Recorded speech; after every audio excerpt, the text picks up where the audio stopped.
In 2010, a creepypasta was uploaded to the internet involving Fallout, the Cold War, real-life mysteries, predicting the future, and of course, 3 Dog here.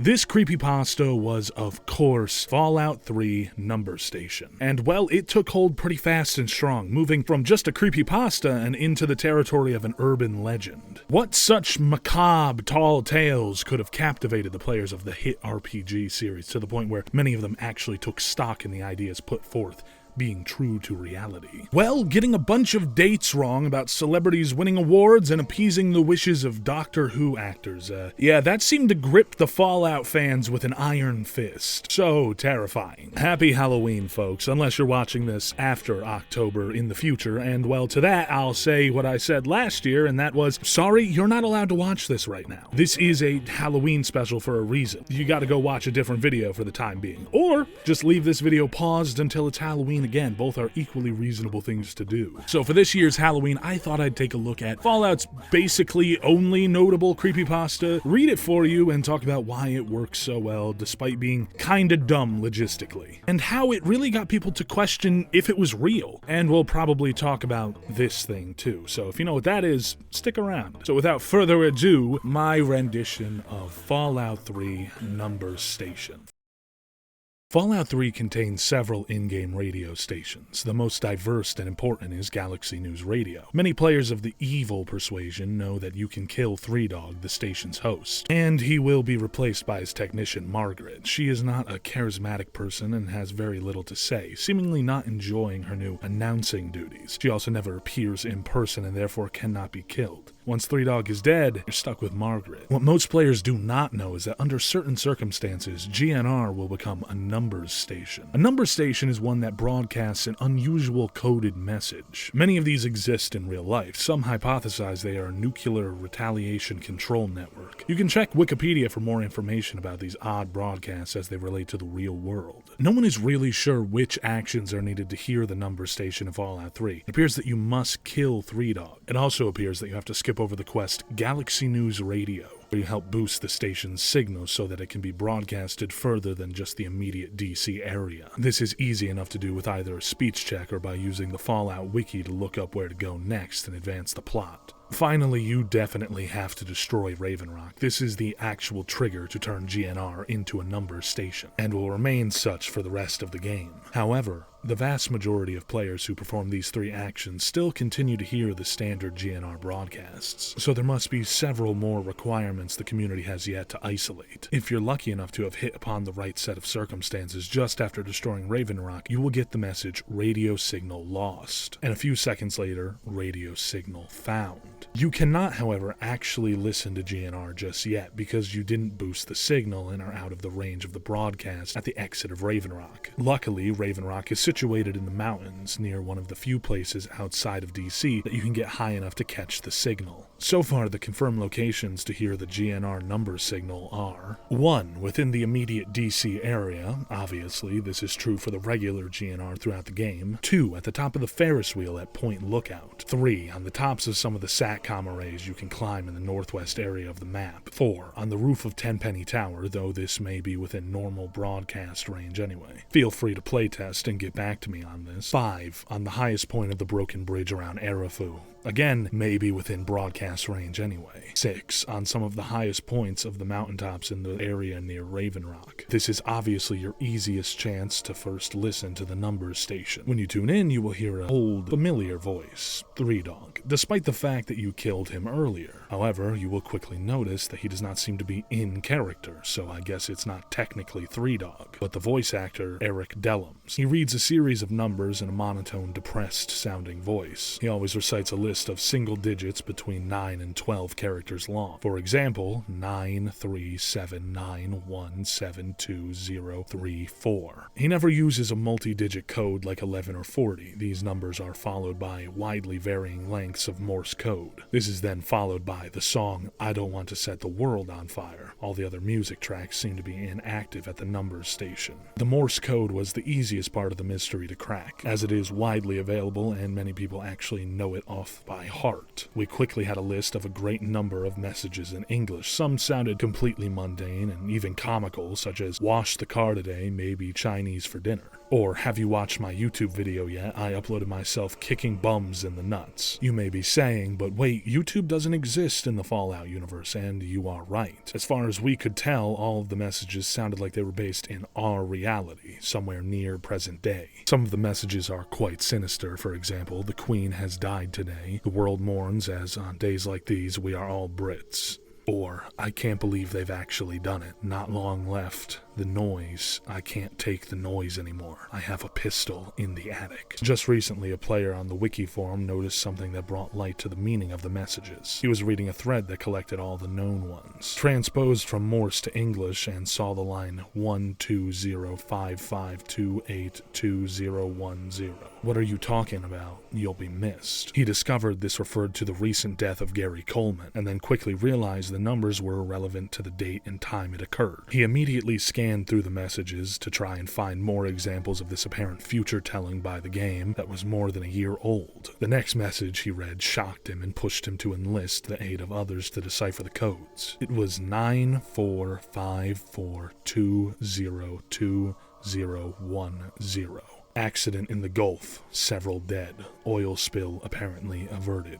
He realized this was the BP explosion and the erroneous day one assessment that the well was not leaking. From this point on, all numbers will be transcribed as times and dates. All times were given in-game in military format and remain so in this document. Numerous members of the Fallout Wiki message board began looking over the messages to see what else could be learned. We quickly found that most of the dates were from after the game had been released, yet oddly, some were from the past. 22/15, April 15th, 1865. He's dead, and blame will probably be placed on that actor, Booth. Johnson better not cheat me out of the payment. This news shed doubt on the official version of the Lincoln assassination. As the community quickly started piling up interpretations of the messages, the mods of the site summarily banned everyone who had posted in or even read the thread. All references to the number station was removed from the Fallout Wiki, and filtering software was put in place to prevent the reposting of any relevant information. A few people, however, are trading emails, slowly finishing the translation of the remaining messages and putting dates to the existing ones. The Queen has died today. The world mourns as, on days like these, we are all Brits. 1421, March 19th, 2014. Have you watched my YouTube video yet? I uploaded myself kicking bums in the nuts. 24/16, December 24th, 2012. I can't believe Britney actually won an Oscar. 21:33, February 27th, 2023. I can't believe they've actually done it. Not long left. They were warned, but they just had to keep pushing the boundaries of science. The noise. I can't take the noise anymore, and the light. Dear God, the universe is slowly unraveling around us. I am not going to wait for death. I have a pistol in the attic. This is actually the only message not preceded by a string of numbers. It may be worth noting that the latest date on any of these messages is 1/27, July 6th, 2027.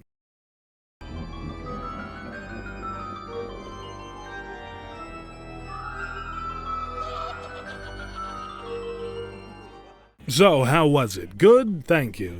So with having read that, and you having watched it, I think it's easy to say that it's not anything crazy. A bit goofy, some mysterious dates being read out over an in-game radio that were totally never gonna be accurate when it came to the future. I mean, for crying out loud, they predicted the end of the universe, and also got the date of the Queen just not even close. And also, days like this were all Brits? I think not. I mean, it's no Ben Drown level of creepypasta, but it's a step above the likes of Sonic.exe. There's less major holes in it than Morrowind's JVK when it comes to the game itself. And there's no real hyper-realistic eye moments, but at the same time, its creep factor isn't anything major, and hearing something like, I can't believe Britney won an Oscar, can maybe take you out of the mood. So why and how did this still end up working so well with Fallout despite it having to do more with the real world than the capital wasteland? Why did this for a hot moment switch over from creepypasta to video game urban legend? People like myself actually thought this might be real when they they were, young, like Bigfoot in San Andreas and saving Aerith in Final Fantasy VII. I mean, they tried to predict the end of the universe with some sort of Doctor Who reality bomb-esque scenario, I suppose. How did people look past that and go, maybe this is real for just a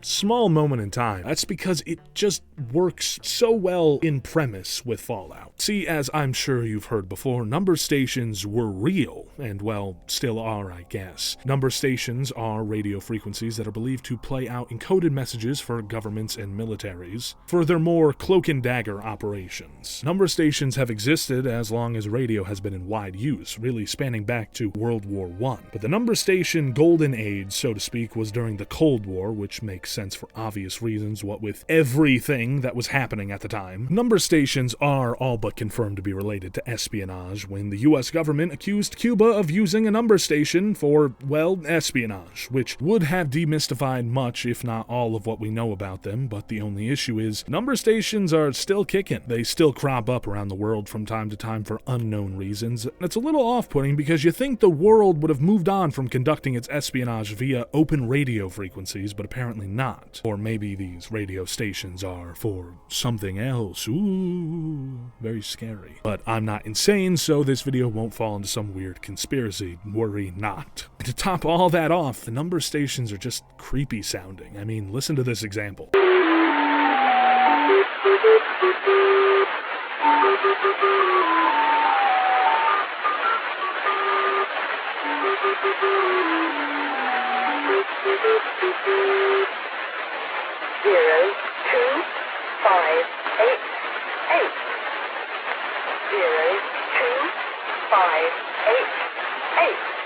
And that's why the creepypasta worked so well. Because even if it's proposing some insane stuff, it's still believable. Sure, it posits that a in-game radio station can predict the future, but if you suspend your disbelief for just a second, it all feels very plausible. Fallout is obviously pulling from the time of the peak of the Cold War, what with its 50s and 60s retro-futurism and, well, of course, the nukes and the remnants of a hyper-militaristic society. A numbers station really makes sense when you think about it like that. Something that is quintessentially Cold War-era espionage existing in a world that pulls directly from that just kind of adds up. On top of that, Fallout always has its creepy undertones, and well, a number station would just slip right in there. And of course, the creep factor is upped by killing Three Dog. Galaxy News Radio is one of the few bastions of normalcy and comfort you can find in the game. Turning off the radio and running around in the tunnels can just straight up turn the game into a horror experience. And while it will still run without Three Dog, that loud, charismatic voice in your ear telling you everything is going to be fine and dandy if we work together is really the heart of that comfort GNR brings. So with or without the number station, if he's gone, it kind of loses that comforting magic. And that's only compounded by the idea of it turning into a number station, still read out by Three Dog, just without any of that personality. The idea is just so tangible that people looked past just how, stupid the story was at times. These games aren't strangers to weird broadcasts either. While the Mojave music station in Fallout New Vegas isn't scary by any means, it is mysterious, being automated and un-DJ'd radio station that's never acknowledged by anyone in the game. It kinda adds a little something to it. In those few second breaks between it switching tracks, it switching over to a number station wouldn't feel like such a reach either, but instead it just turns on Johnny Guitar. And then outside of that, there is just mysterious radio stations, although they've served a purpose, like the Sierra Madre, or even more mysteriously, the unintelligible broadcast that brings you to the Mothership Zeta DLC. So that's why it made the leap from creepypasta to urban legend. It didn't sound too impossible, yet was still very intriguingly creepy. You can still find old videos of people trying to prove that it was real, or earnestly trying to debunk it, as if a future-predicting radio station in-game wasn't easily disproven. This is what makes a good creepypasta, a good urban legend, a good scary story work: believability. Without that, we just end up with stories tripping over themselves to try to convince you just how scary it really is. That's how we end up with creepypastas like Italia episode 23.5, the one where the gang eats Italy. Like, yeah, sure, it'd be pretty creepy if if I actually stumbled across that for real, but there's no doubt in my mind that didn't happen. A spooky number station existing in a video game that has in-game radio set in a world inspired by the number station's peak time era is believable. A lost episode of a gag anime where they eat a dude for no reason isn't. Doesn't even make any sense. There's like an entire city half a mile behind them. Fallout, despite being a series that loves to dabble in horror when it isn't having you do a side quest where you become an adult video star, didn't really have much to speak in terms of fan works of horror outside of the number station. And if it did, I'm sure it was some random creepypasta that a 9-year-old made about Jeff the Killer hiding in New Vegas. Of course, nobody read it. That was until a recent horror series popped off for the same reason that the number station worked so well, and that is Dr. Bosch. I don't want to make this section too long because this video is meant to be about the number station, but I felt like I should talk about this because to me it feels like the number station walked so Dr. Bosch could run. If you're watching this video, I already assume you know about this YouTube channel, but for those who don't know, Dr. Bosch is a Fallout ARG series that's currently still going at the time of this video. No, I will not explain what an ARG is because, dude, like, here's the definition. If you don't already know, you're either 3 years old or 89. This series popped off about a year ago when it started, and it's about a player very calmly and nonchalantly recording their journey through a weird, ever-changing hellscape that lies just outside the Fallout New Vegas map. You simply need to get out of bounds and start walking to find sites like this and sites like this. Now, when I first heard the term Fallout ARG presented to me, I groaned a bit because nothing really sounds lamer than that. I was expecting as many ARG cliches as possible, the Creepypasta equivalent with its hyper-realistic eyes and I am God moments, but instead I got something that was not only genuinely creepy, but also genuinely interesting as well. I'm not here to break down this entire series. I mean, it's still running and there's people who can and will do that better than me. I just wanted to mention this series because it works so well for the same reason the number station works, just a little differently. The number station works so well because of the setting of Fallout. The Cold War, the espionage, the radio station still running in a desolate world. It all makes for a perfect and believable story about a mysterious number station broadcast. Dr. Bosch works so well, not because it's believable in the world of Fallout, but because it's believable in the game of Fallout. Bethesda games are always built in a certain way for better or for worse, and there's always going to be a weird, mysterious, out-of-bounds area. And that's what this series plays off of. Because there's never been a hellscape outside of the bounds of a Bethesda game. There's always been, like, some stuff out there. There's always been a void that each indoors location is floating in, and sometimes there's things floating outside of it. And notably, there's always,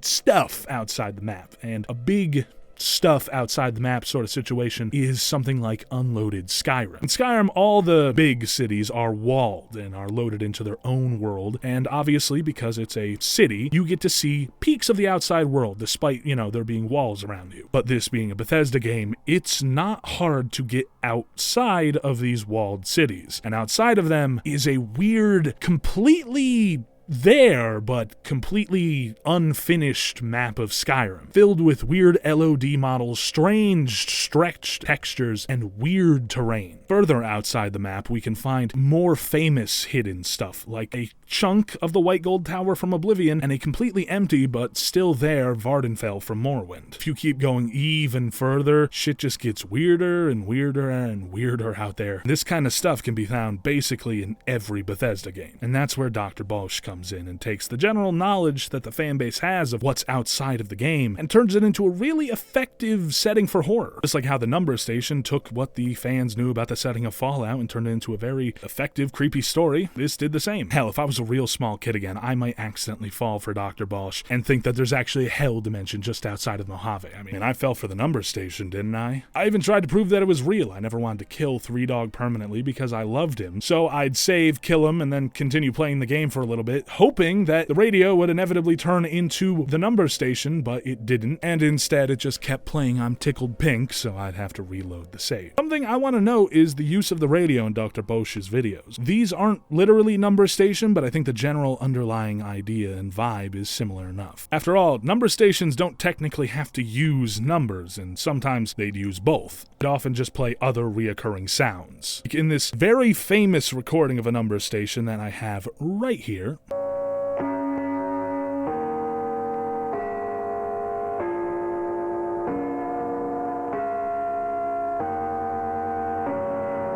To me at least, there's a very similar kind of eeriness that comes from stuff like in the episode Signal. Using the radio station for some kind of creepiness seems to be something fans have always wanted from Fallout, and maybe is something Bethesda should tap into when they make Fallout 5 and 50 years. I mean, I'm not asking for a hell dimension or for them to predict the future, but just maybe a mysterious and creepy radio frequency we can pick up on. Yeah, so in terms of Fallout horror, that's all we got, but hey, Creepypasta turned into an urban legend, and a pretty damn good ARG is a good run, isn't it? And with that, the Halloween special is over. You better have been watching this in October, otherwise I'll be forced to send you to your own personal hell dimension. You should follow my art social medias. I've got some pretty nifty Halloween art posted this year, so happy Halloween, and I'll see you next time.